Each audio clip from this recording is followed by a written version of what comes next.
Good evening, I'm Keisha Butts with a CTV News update. Heavy rain swept through Prince George's this morning, causing flooding and high water in several communities, including the East Swan Creek Road area where a tree was toppled.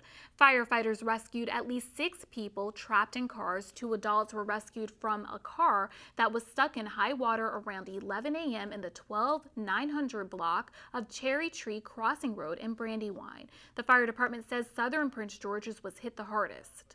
The southern end of our county was just soaked with rain, and those roads and those creeks and the waterways down there have overflown. We've had that flash flooding. National Weather Service has warned our area, our county, and our residents about the potential of flash flooding. So we're asking everyone to please be careful, turn around, don't drown. Fire officials say there were no injuries in the incidents. The state's elections board sets dates for early voting in Maryland. The sites will open between October 26th and November 2nd, one day before Election Day. The previous plan had called for 80 early voting centers to open beginning on October 29th. Board members unanimously recommended expanding the days for early voting. Locations will open from 7 a.m. to 8 p.m. on all 8 days of early voting and will remain open on Election Day. With the general election 82 days away and the COVID-19 pandemic still with us, election officials briefed the Washington Council of Governments on their plans to ensure that area residents are ready to vote. They say they're emphasizing several messages to voters. Number 1, do your research. Make sure you are ready to cast your vote. Also, check your voter registration status. If you're planning to vote by mail, apply for your absentee ballot online rather than by mail. Lastly, if you've moved since you last voted, you'll need to update your address to cast the ballot this fall. What we're saying to everyone is get prepared now. Find out exactly what it is in your jurisdiction. And my preference, what I'm saying to my friends and family is order your absentee ballot in the state of Maryland.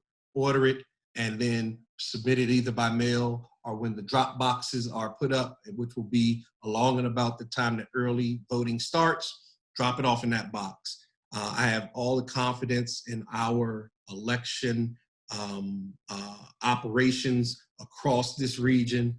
They are competent and capable. Prince George's Councilmember Derek Davis is board chairman of the Washington Council of Governments.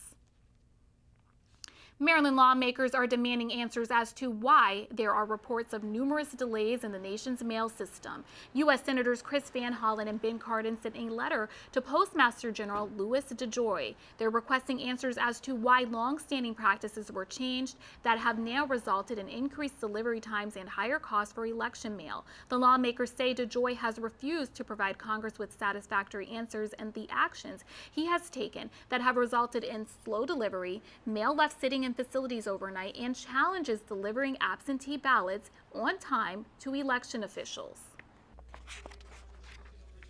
Activists continue to call for a special session and are ramping up their campaign to bring the Maryland General Assembly back to Annapolis, according to Maryland Matters. Groups representing workers, tenants, immigrants, and others say they will hold rallies and marches and use digital advertising for their cause. They say the most pressing issue is extending a moratorium on evictions to help the most vulnerable tenants. Leaders of the coalition say 80 organizations have now joined the effort.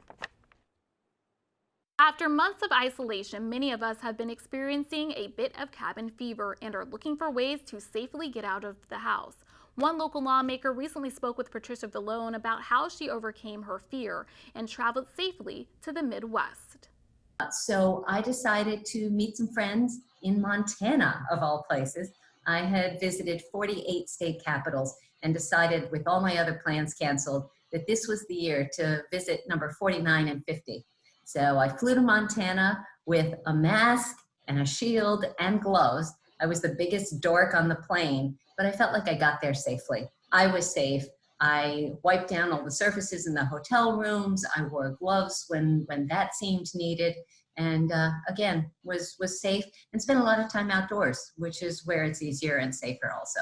And it's been more than 2 weeks since I got home, and I'm fine, I'm healthy. Most airlines now require face masks while traveling. When it comes to filling out census forms, Maryland is doing a pretty good job. That's according to Governor Larry Hogan. He says Maryland is in the top 10 in the U.S. for 2020 census response rates. The state's response rate is 67.6, which is 4 percentage points higher than the national response rate. More than 1.8 Marylanders have filled out the form. For every Marylander who goes uncounted, the state loses about $18,000 in federal funding. Senators Chris Van Hollen and Ben Cardin are among a bipartisan group of lawmakers calling for an extension in the deadline for the 2020 census.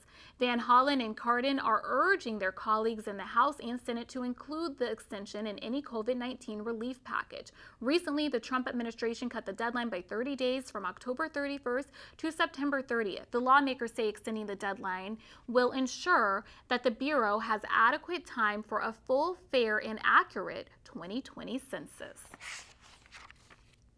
Montgomery County's chief administrative officer steps down amid an ethics scandal. The county's ethics commission found that Andrew Klein had business relationships with 2 companies that got contracts with the county. He also reportedly used county money to buy a book he wrote. Klein was fined $5,000 for the ethics violations, but many county council members say the penalty was too small. Meantime, Richard Madaleno, a former state senator and gubernatorial candidate, will replace Klein. A local nonprofit is seeking donations to help local teens. Be Unlimited is holding a donation drive through August 31st. It's collecting gently used clothes, shoes, and even prom dresses. All items are being donated to 2nd Avenue, which will help the organization raise funds for its workshop. We spoke with President Melissa Mallory earlier this week. Those items will help us with raising funds to create handbooks for our mental health matters workshop for teens, as well as our financial literacy workshop. The second purpose is we're looking to build a surplus of formal gowns for upcoming seniors. We do know that with COVID that this school year is kind of up in the air. However, we are an organization that focus on preparation, so we would rather have when the need comes than to not have it all. If you're interested in helping, call 240-210-9953.